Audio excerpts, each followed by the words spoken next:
Ladies and gentlemen, my name is TotalBiscuit. I'm here to ask and answer one simple question. WTF is The Amazing Spider-Man 2. Are you confused by the reboots yet? I'm getting there, that's for sure. It's not, in fact, Spider-Man 2, which was an incredible game on the PS2, if you hadn't already realized. Nor is it Ultimate Spider-Man, nor is it based on any of the first three movies, because now they're doing other movies because licensing issues and such. I have honestly lost track. I'm gonna be frank with you there. I am lacking the caring modules, nor indeed the subroutines. But whatever the case, it's a Spider-Man game, it's an open-world Marvel adventure, which is usually a fairly good time. It's by a company called Beenox, which is amusing in and of itself, at least for a few seconds anyway. Especially when you consider that they were the masterminds behind B-Movie, the game. Yeah. They did actually quite a lot of movie-based shovelware until they were moved on by Activision to the Spider-Man franchise, and they have been responsible for 4 Spider-Man games, including this one, Shattered Dimensions, Edge of Time, Amazing Spider-Man, and Amazing Spider-Man 2. Now, none of those Spider-Man games were considered to be incredibly good, unfortunately, which kinda sucks. Before that, they did Guitar Hero smash hits, Monsters vs. Aliens, probably the most obscure title was Pillars of Garandol. They also did the Cold Stone game engine for macOS. So yeah, they used to actually be a Mac developer, which is very strange. They're now working on Skylanders Trap Team. I believe that's a collaborative effort for the next Skylanders game. And in the meantime, they bring us this. Now, the first Amazing Spider-Man game, it was okay. I mean, it was alright. It's not one of those games that I would go out and say, wow, that was an incredible open-world superhero experience, because it's not. It had its moments, but it also had many problems, including the idea that you can web swing from fricking nothing, which is very confusing, considering that if you look back at the previous Spider-Man games, particularly Spider-Man 2, they had a very, very good way of doing it, and they decided, you know what, we're going to abandon that entirely for no good reason. Well, this one kind of brings things back to the old school just a little bit. It's not the same as the web-swinging system from Spider-Man 2, at all. But it feels a lot better than the one from The Amazing Spider-Man, I've got to say that. Now, if we head to the browser menu... Browser menu? No. Settings menu. What you will see is that it's lacking lots of things. That's because they decided to go with a launcher. Now, usually I don't mind too much when it comes to launchers, unless the game has performance problems, in which case I hate launchers. Why do I hate launchers? Because that means you have to relaunch the game every bloody time you want to make a change to try and diagnose what the bloody problem is. And I can't even find the bloody problem, and have restarted this game about 20 plus times in order to mess around with the settings, you know? You've got to eliminate each possibility one at a time, otherwise it gets confusing, so I kept trying, and oh my God, it was a pain in the ass. So I'm not really sure what's going on with that. Outside of that, you can thankfully navigate with the mouse and you can set your difficulty. Superhero might be a decent idea, although you might find that a lot of the fights with a lot of guns in them get very frustrating if you go to superhero level, so just bear that in mind. The melee fights are absolutely just cake on hero, but there's a definite difference between melee enemies and armed, ranged enemies. Controls, this is the control scheme. You can rebind the keys in the launcher. And indeed, surprisingly enough, the rebind actually allows for the use of key modifiers, which is unusual. A lot of games don't allow that. They just say, well, press this button. But no, you can actually do key modifiers, multiple key modifiers, in fact, which is neat because, like, the default for swinging is actually a 3-button combination, strangely enough. If I recall correctly, it's like... It's something along the lines of, like, Shift and A and mouse click, or something like that. I don't really remember it too much anymore, because I switched over to pad about 2 hours in, and I haven't really looked back, but... The keyboard and mouse controls are functional. You can certainly make them work. You're not really disadvantaged if you decide to go with them, considering the web-swinging system has a very high tolerance for errors, so, you know, it will let you get away with quite a lot. And once you learn the key combos, it's not really that difficult. I did notice what appears to be either mouse acceleration or badly configured camera sensitivity. It's hard to tell which these days. Who the hell knows? So you might get a little bit annoyed by that. But outside of that, it is playable with the keyboard and mouse, but it is definitely one of those games where I'd recommend a pad. In particular, considering web swinging with the pad is just the right and left triggers, which feels extremely natural, and it makes a lot of sense. And frankly, these third-person character action games... especially when you don't have any kind of ranged combat involved in them, do suit the controller quite well. Yeah, I've said it many times before, I think that while I do believe every game should be optimized to the best of the developer's ability when it comes to keyboard and mouse, and I will criticize any developer that doesn't do that to the best of their ability, even if you nail it 100%, there are some genres which still work better with a pad, you know, just as in the same way that racing games work better with a racing wheel, and fighting games work better with a fight stick. It's just the way of it. Thankfully, we're on PC. We can plug whatever we want into our computers, and we should take that opportunity whenever possible to configure our experience, because that's what being a PC owner is all about. Making choices and configuring your experience, rather than being locked into one particular way of doing things. Okay, so I've rattled on about that quite enough. Let's get into the game. I'm going to stick to side missions, unless it forces me not to, and every now and again it does. But obviously I don't want to provide any spoilers. This is about 4 hours into the game, and I'll show you my completion rate to show you how far I am through it. And then we'll go from there and we'll just have a look and see what's going on. As I said, I will play the rest of this with the pad. Although I might switch to keyboard and mouse in the middle of it just to maybe show you the difference. It's not really a huge difference, assuming I can remember the key configurations. If I can't, then so things are not going to go all that well. Alright, let's get in, shall we? Alright, so welcome to New York, or at least Spider-Man's interpretation of it. And also, welcome to a game that does not run that well. So this is the first big criticism that I've got about Amazing Spider-Man 2. The game runs like arse. On a computer that costs as much as a small car. That's a bit of a problem. So, frame rate. That's the real issue here. So it's locked to 60 frames per second, but you shouldn't be too worried about that, because chances are you aren't going to hit it most of the time. As I mentioned earlier, I did go in and out of the configuration menu over and over and over again to try and figure out what exactly it was that was nuking the frame rate, but I can't find it. I have tried it with one Titan on, SLI disabled. I've tried it with 2 Titans on, SLI enabled. There was no frame rate difference between the two, indicating that the game does not support SLI. Which is going to be a problem for those of you, of course, that use SLI. I thought, hey, okay, right, it's an inefficient port, maybe I can just give it some more horsepower. Nope, game doesn't support that. So, that's lovely. And what's most annoying about that is that the game has no justification for that at all. Because, frankly, it doesn't look that good. The character models are okay, but if you get in close, you'll notice that the texture quality is, let's just say, very much last generation. Very much so. The texture on the actual buildings, pretty piss poor. Very muddy. Certainly not crisp or high definition. Obviously, like, being at night doesn't help, but I mean, if you look, even if you look at the nighttime, the lighting effects are really, really basic.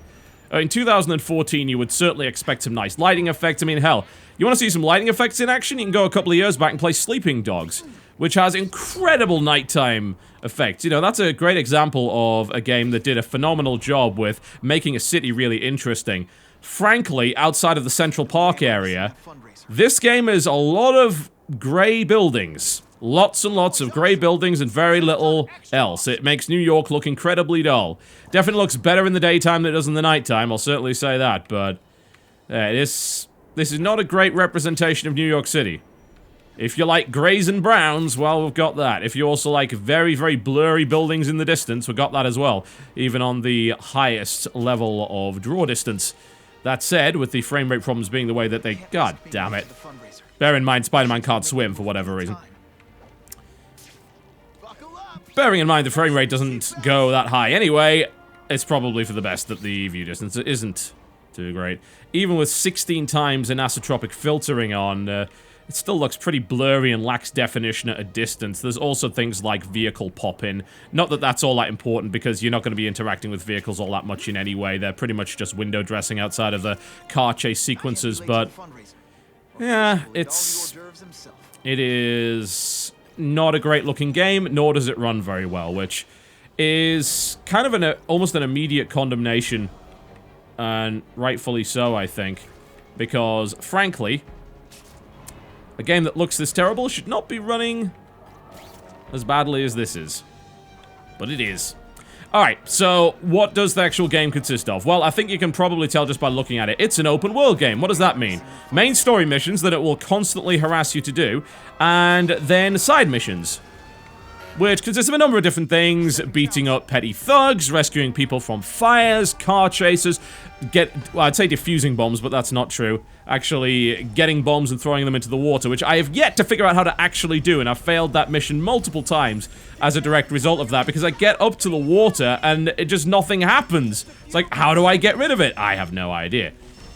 Okay, let's get through this, and let's get some of these guys out. Some of the fire rescue missions are actually pretty damn tough, frankly. There we go. Simply because they put them in pretty awkward spots. Some of them are fairly easy, but usually you can use your spider sense to try and find them. But it can still be a little bit difficult, considering you can't get into some rooms, you can get into others. That and spider sense actually makes it kind of difficult to find your way through. You don't get a lot of time to do it, either. Alright.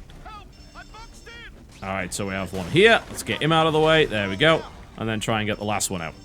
So, why would you do this? Well, one, experience, obviously, as you might imagine. Two, it's because it's what most of the game is, far as I'm concerned. There's not really enough to do otherwise. The main story missions don't actually take too long. In fact, I've seen many people say they beat the game in 4 hours. I can believe it. I can absolutely believe it. If we look at the start menu, look at my global progression. After about 4 hours, I'm on 6 out of 14, and I have been going out of my way to do a lot of the side missions. Now, it doesn't represent them in the stats, which is really weird. It only tracks things like Oscorp crates or the combat challenges, which you can only access by going into the comic book store and playing on the arcade machine. Jameson's photo missions, photo investigations, doing hideouts, and so on and so forth. But it doesn't count doing the petty crime stuff, because the game generates that. I wouldn't call it randomly, but there's definitely some element to it. It seems to spawn it at random places around the city, and you have a certain amount of time to get there and deal with it. And if you don't, what happens is you become a menace, yeah? So I would call it an alignment system, but I don't think that's actually doing justice to the term alignment system. God damn it. I don't know why it stuck me to the wall there, either. Basically, if you do not complete these missions in time, then the Daily Bugle will condemn you as a menace for your inaction, which is kind of hilarious in and of itself. And, you know, it kind of fits, in fact, it does fit thematically very much so with the constant media battle that Spider-Man is having to deal with the Daily Bugle and J. Jonah Jameson. I get that from the comics themselves. That's cool. But the system means that what's going to happen to you is you will lose buffs for being a hero if you do not manage to keep up with the crime levels in the city. Now, that's annoying in and of itself, because some of these buffs can be really significant. I'm talking like plus 50% damage and all sorts of things like that, depending on which suit you're wearing or what level your suit is. The most annoying thing about it, though, is about an hour into the game, a special task force arrives with a bunch of really high-tech gear, including drones and flying gliders, to deal with the gang war that's currently going on in the city. And as long as you are considered a hero, they'll ignore you. If you become a menace, they will hunt you the hell down, and it's really annoying to deal with. I mean, dealing with people that are flying is a pain in the arse. So, if you become a menace at any point, the game becomes a massive nuisance, which is really annoying. Now, the main problem with it is the timing involves you trying to find these missions and getting involved in them before the actual timer goes away, and then you immediately get blamed as a result. You also get menace points for failing a mission. Now, that I get. That I think is reasonable. Where on earth am I going here? I guess it's up here somewhere. What's more annoying is that you have to get in a very specific part of the map in order to activate it. You don't just have to be around it. It even teleports you there as well, which is it's kind of strange, actually. Frankly, a lot of the missions do the whole teleport you around the map thing, which I think is unnecessary and very disjointed for an open world game. But finding them is difficult enough. Getting there in time could be a real pain in the ass, and the crimes still go on while you are doing the main missions. Now, there are two arguments to be made here. The first is that makes sense from an authenticity standpoint and just in common sense in general. You can't be everywhere at once. It's reasonable that if you're doing a main mission, you're going to let some other things slip. Okay, I get that. That's fine from an authenticity standpoint. That's fine from a common sense standpoint. But I gotta say, mechanics and good game design trump common sense every day of the week. And unfortunately, what that means is that every time you get out of a main mission, you're probably going to end up being a menace again, which means you have to rebuild your damn... What the hell? You have to rebuild your damn reputation over and over and over again. And it feels like a constant battle. Now, some people would argue that that's a good thing. It's like, yeah, that's Spider-Man. Yeah, that's the way Spider-Man's supposed to be. Okay, I understand that. But I feel like it is a deliberately malicious mechanic designed to try and extend the lifespan of the game because, frankly, the actual story content and proper scripted stuff is fairly minimal. There's not a lot of it. I mean, you even saw it in the challenge list there. There's only 14 story missions. And they can be beaten pretty fast, for the most part. So I think they put this mechanic in to force you into a situation where you would have to do these side missions, and you can't just avoid them. And if you do, it becomes a giant nuisance. So, I don't know. I think that's a very aggressive way of doing things. And frankly, I don't think it's a very good idea. Alright. I would show you the stealth system, but I'd rather show you the punching the hell out of these guys system instead. I'm going to show you the stealth system later. It's fairly basic anyway. Just sneak up behind, do a stealth takedown. Now, since these missions are the majority of the content you will be exploring, I suppose the question is, are the missions actually any good? There is a decent amount of variety past the first few hours. The first few hours are just petty thugs, petty thugs, petty thugs, more petty thugs. And eventually it opens up and actually gives you some more stuff to do, which is good, because I was really worried that the side quest would be just beat up 5 thugs over and over and over again. Not only that, but especially in the deadlock battles, they have some kind of mini-bosses, which are fairly enjoyable to play against, at least most of them are anyway. And it's a little easier than just doing the whole, hey, evade, evade, evade, evade, evade nonsense that you're dealing with when you end up fighting these guys. Now, the question is, what's the combat system like? Well, it is pretty much a discount Arkham. A lot of games are going this way these days, and I understand why, because the system is fairly good, but I don't necessarily think it actually fits with Spider-Man all that well. Now, yes, you definitely look very acrobatic while you're doing it, but the combat certainly lacks the weight that you would otherwise see from Batman. It seems a little easier as well. You generally don't have to worry too much about the direction that you're pressing. Just pressing X will automatically lock you onto the nearest enemy and attack. Evasion is fairly simplistic. Obviously, you get your spider sense warnings and things like that. These guys are idiots for not even noticing me here and forgetting that I was even there, so there you go, but that's amusing anyway. And outside of that, it is just hammer X and Y. And as long as you can do that, you shouldn't take any damage outside of a lot of ranged enemies or anything that has a special move of some description. Now, you can disarm, or you can do stealth takedowns, you can do web pulls, and there's a couple of other moves you can unlock, but not a lot. Compared to the number of gadgets and movesets and combos that you can unlock in a Batman game, this title is not even close, and it does mean that the combat is extremely simplistic. Also, every time you complete a mission, you get a bloody news report, and most of them are exactly the same and completely inaccurate. It's like, that's a picture of me beating up a goon in broad daylight. What the hell? Frankly, I hope that they're just making some witty social commentary on the state of manufactured sensationalist news broadcasting, but somehow I find that unlikely. I don't think the game is that smart. Oh dear. That definitely gets annoying after a while. Like, I understand the first time around, it's like, oh, that's kind of cool, and then you realize, oh, it's going to keep doing this, and it's going to keep using the same few news reports over and over again. Oh, jeez. Yeah, that can certainly be somewhat annoying. Yeah, I mean, the combat is serviceable. I've not felt cheated at any point. The combat is certainly fair. It gives you adequate time to get out of the way. But outside of some fairly basic stuff that you can unlock, like this seismic attack, which I got, which is some, like, gauntlet tech that I got from the first boss, there's not a lot to unlock. This is what the upgrade screen looks like, as you can see.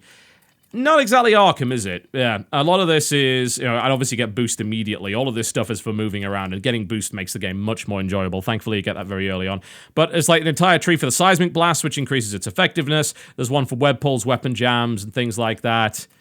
And these are all relatively easy to execute, as you can probably imagine. And that's kind of about it. And you unlock that with experience. So that's all there is to it, really. You can also do web shots, which will kind of goo up an enemy and prevent them from moving. And you've got so-called signature moves, which can be executed once your combo gets high enough, which is just finishes. And that's, you know, not particularly difficult to do. And that's really about it in terms of the combat. Very simple. It's modified by the suit that you're wearing. And I have 2 suits right now. This one is probably the best one. It gives a big damage boost, and you'll notice that you get a huge boost in terms of the percentages whenever you go hero. I'm pretty sure some of the suits probably give you a bonus when you go menace as well. But in this case, it's very much, hey, let's just boost you because you're doing nice things. Frame rate is dropped to hell here, by the way. It's actually dropped below 30, which is just kind of disgusting. So, I apologize if you see jerky gameplay. It is not my fault, trust me. It is the game, very much so. So what else is there to do? Well, I mean, there's open world exploration. And most of the time, open world exploration and how good it is defined by how much there is to do outside of just general side activities. Pretty much every open world game has a bunch of side activities. That's the reality of the situation. That's how a lot of these games are built. That you could even argue is a fault of the genre. You know, it's something that maybe the genre needs to try and fix because open world games are very padded. The problem is there's nothing emergent going on in Amazing Spider-Man 2 in any way, shape, or form. Nothing. Where the hell is this rescue? If I don't make it to the fundraiser soon, yeah, okay, you can quit complaining about that. I don't even know where this guy is. Spider-Man, anything you can do about this? Alright, thankfully. There we go. He looks fine! He should be able to just crawl out himself. He's not even stuck. Look at him! Look at him! Good. That is a good question, actually. I don't know if there is anything I can do about it. I guess I could try and pull the train out of the way. There we go. That should do the job. That's probably extremely dangerous, but never mind. I'm sure I can sort him out. So yeah, there's nothing emergent about it whatsoever. There's no kind of chaos that you can cause. The only thing that happens in the open world outside of the missions, which more often than not teleport you to the right place anyway. A lot of them you either ride a fire engine to get there, or a helicopter, or a police car, or, you know, they just straight up teleport you. Are the little task force things, which happen when you become a menace, you know, and they'll just kind of attack you on sight, so you just try and avoid them, that's it. All of the population of the city and everything is just complete window dressing. Nothing else really happens. The actual villains don't interact in any way with the city, as far as I can tell. Everything seems heavily scripted. You don't have, say, a gang running amok. You noticed earlier when I was doing that deadlock thing, I've done that deadlock thing 3 times in the same area already. Oh, the bus station's under attack yet again, somehow. I don't know how that happens, but it did. They really like that bus station for whatever reason. So there's nothing emergent going on, so the city feels dead. Alright, compare that to something like Just Cause or Prototype, where the city feels very much alive, and you can interact with it, and you can just kind of go off and do your own thing. This is more of a theme park where it says, here are the rides, do not deviate, unless you really like web swinging, which I kind of do. Honestly, it feels pretty good. But, yeah, that I think is the core problem to the game. I do feel that the way that they generate the missions and force you to do them in order to not become a nuisance and just make the game more difficult and annoying is a particularly poor way of handling things. I do believe that, yes, there are definitely plenty of games where it would benefit from giving you a sense of immediacy and saying, you know what, you can't wait around, you've got to do this stuff. But funnily enough, it's telling me I've got to get there because I'll be late. You never will be. You'll never be late to a main mission. You can't fail those. The only thing you'll be late to is one of these petty crimes. So it's kind of weird. You'd think it would be the opposite of that. But of course, you can't fail a main mission. That would be horrible. Alright, so this one is a little bit of a quick time event. So you've got to get around the side, pull the guy with the gun out, and then rescue the civilian. That's pretty much about it. And then just hit the right quick time event. They do, I've got to give them credit, they do give a reasonable amount of variance when it comes to that. They really, oh, god damn. Wow, he shot him in the face. That's pretty rough. Actually took more damage than the baseball bat last time, I think, though. They do vary up the quick time events. They don't make them all exactly the same. Like the thing with the shotgun in the front, that's not the same as the last car chase that I did. So that's particularly cool. And I like the fact that not every single one of these events is identical. They did put a decent amount of effort into actually putting some variety in, which is good, but still, it's still a quick time event. It's got a nice feel to it, don't get me wrong, and it's nice that they vary up the mechanics somewhat, instead of just doing straight up, oh hey, you've got to beat these guys up. But it's still a QTE, and those who hate QTEs, well, it's going to be hard to argue otherwise. So yeah, it's a theme park of sorts. It's a bunch of missions that are loosely tied together. A bunch of side missions, which involve teleporting around the city, making the actual navigation of the city ultimately pointless. and a fairly basic Arkham Light combat system that doesn't really seem particularly inspired. I'm being a bit down on the game, but what I will say is that navigating the city is very pleasurable. I think that the web swinging mechanics work well. For the most part, they make you attach onto the actual side of the building, which is not what the Amazing Spider-Man did in the first place, which is good. However, they do still allow you to pull some serious BS, like there's this kind of boost thing. Like that, for instance. What did that attach to? That didn't attach to anything. So, there's a bit of weird stuff going on with that. And you can also do so-called web rush, which allows you to sort of teleport to different parts of the buildings. I like the fact that it sort of varies things up there, but really, I'd prefer for them to focus on the web swinging. And actually, web swinging seems to be one of the least efficient ways of actually getting where you need to go, simply because the web rush, you can keep spamming forever and just be catapulted across the tops of the buildings in a straight line, as opposed to actually having to time your swings. That said, again, the actual swinging, really fun. Very enjoyable. And navigating the city is a blast. I turned motion blur off, but motion blur actually looks pretty good. The reason I turned it off is, of course, it makes the YouTube videos look pretty bad because it causes a whole lot more artifacting than usual. But, yeah, I mean, the web swing's kind of great. You know, you get a good amount of momentum going on. Once you get the boost, it's really fun to do as well. Yes, you're gonna miss the fundraiser. Don't worry, they will wait for you because video games. We'll stay away from that, actually, because I don't want to start that mission at all. This is all good, but again, the city feels dead. It's a dull city to look at. It's a bad representation of New York, in my honest opinion. How you make New York boring, I don't really know. And the navigation just seems to be superfluous. Again, it's filler because you get teleported to all of these events anyway. So in reality, it's not like, oh, something's happening in Harlem. No, something's happening at the generic bus station that you get teleported to when you jump on the helicopter. And I'm pretty sure they wouldn't let you jump on the damn helicopter. So that's the real problem, isn't it? You know, it's actually, as weird as it sounds, outside of interacting with the task force, this is basically a giant open world menu. And that's not how you do an open world game. You gotta make the world feel alive and actually give you emergent gameplay and things that you can do within the world outside of your set activities. And other games do that much, much better, and this game does it really, really badly. And I think that's what I'd identify to be the biggest problem with it. Outside of that, I'm just annoyed by the nuisance level of these events. Like, as I've said before, I think it's a badly conceived system, which is a shame because I think that that sense of immediacy is kind of required in places, but this is not the way to do it at all, I'm afraid. It absolutely is not. And it's a weird alignment system as well. I kind of give them credit for trying something new instead of saying, oh yeah, both paths are viable. It's like, no, you're supposed to be a hero, so be a bloody hero. But being a hero is apparently a real chore. And I shouldn't feel that way. But I do, I'm afraid. I absolutely do. Alright, this one looks to be exactly the same.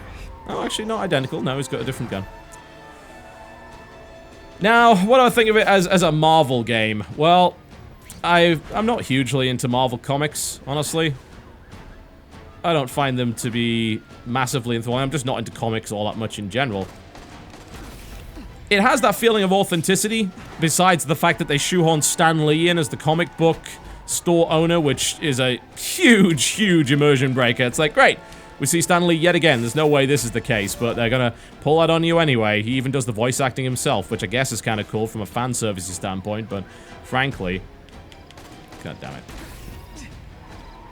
It's kind of ridiculous. There's plenty of villains. Give them credit for that. There's actually a hell of a lot of different villains, most of whom I don't really recognize. But they certainly have a rogues gallery. I'll give them credit for that. So there's a decent amount of variety there. The character acts like Spider-Man. He's got all of his ridiculous quips. He starts the game kind of dealing with the death of his uncle, as always, and he never really becomes too vengeful. He's always kind of ridiculous quipper, and it's weird because it clashes. There's actually this huge disconnect, this dissonance between the way that he acts in combat and then the kind of cutscene immediately afterwards where he's obviously like really emotionally distraught over the death of his uncle, and before that he's just making quips about them being the biggest losers and them not even trying and things like that. Just, I don't know, there's a weird dissonance there. And I think for those of you who care about the character of Spider-Man, that's probably going to be a factor. I'm not a person that really cares too much about story. I focus more on mechanics, but even that caught me as a little bit weird. I don't know what was going on with that. I'd also like to point out that the enemies have a tendency of repeating the same phrases over and over and over again. It gets really annoying. I mean, I've heard probably, "You're all tricks," about 20 times in maybe like a half-an-hour period when dealing with the thugs. And then they've got the stereotypical Russian thugs and things like that. Oh, man. Yeah, I mean, I'm criticizing this game a lot, but, you know, at the end of the day, it is supposed to be a AAA title. Spider-Man actually has a fairly decent history in terms of video games, and unfortunately, this one is really not up to scratch, and it's just not a particularly good open-world game. I could forgive a lot of this if the game wasn't, one, a bad port and ran terribly on my computer, and many others as well. Don't worry, I did do my due diligence. The Steam forum is full of complaints about performance on many different setups. Like, that's kind of ridiculous. But also the fact that the game is a bit buggy, too. I encountered several scenarios where I got stuck in terrain, which was in itself pretty ludicrous. And one really fun encounter where I had to beat up 3 thugs, and one of them became invisible when I hit him, and just stayed perma-stunned, and the model disappeared from the screen. I couldn't complete the mission, I had to restart it. It was ludicrous. Absolutely bloody ludicrous. Also, nighttime is so bloody dark. Thankfully, of course, you have Spider Sense, which, by the way, doesn't actually have any downsides. So you might as well have this on pretty much all the time. It makes the enemies easier to see, but it does, of course, make the game look pretty hideous, so I don't know why you'd really bother with that. So, yes, Amazing Spider-Man 2 is not amazing. It is laden with issues. If they sort the porting issues out, and if it gets on sale at some point, which it's an Activision game, so it's probably not going to be discounted too well, I'm afraid. I mean, hell, just look at the Activision sale right now. It's like 33% off on a lot of these games. Like, really? That game's been out for years. Like, Fall of Cybertron's been out for a number of years, and they're doing a 33% off sale. It's like, oh, it's only $40. I'm like, you what? Activision don't really seem to get the whole Steam sale thing as much as other companies do, I've got to say, which is a little ridiculous. But if it's heavily discounted, and if they fix the porting issues, then it's a kind of a decent time if you just want to play a Spider-Man game. Just bear in mind that you're in kind of a lifeless New York City. The combat system is serviceable at best, as is the stealth system, which is required in certain levels. Funnily enough, I actually had a decent amount of fun on one of the stealth levels. The stealth system is really basic. It's like, stay out of sight, hit the takedown button whenever you get the opportunity to do so, and don't get spotted too much, because otherwise you'll insta-fail the mission when the bar reaches full. But no, it was a decent good time, because the actual indoor section was fairly well designed, and you can't just swing around everywhere. You got to be a little bit careful. Sneak around walls. It reminded me of the earlier Alien vs Predator games, playing as an alien, actually, and it worked pretty well. I like the whole web crawling aspect of it. But it's, you know, I wouldn't even call it necessarily an average open world game. It's not a very good open world game, but it is an average Spider-Man game that is a decent amount of fun. I've certainly had my moments on it.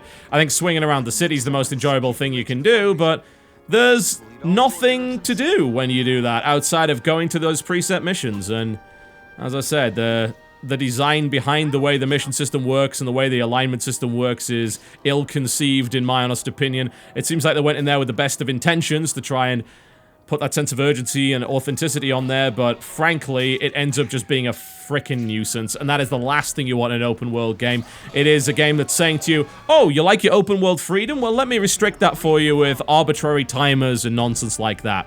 And not do it particularly well either, you know, this is no Dead Rising when it comes to timed events.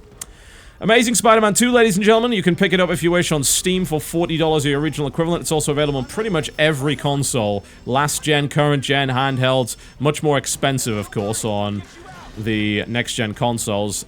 After 4 hours, of course, my first impression is that I'm just saying, no, I've had, this is a lot of filler and not a huge amount of killer, I'm afraid. The really cool moments that I've had have been very much overshadowed by the problems that the game has, and just these kind of generic, boring missions that are played out the same way over and over and over again, and just serve to pad out the experience unnecessarily.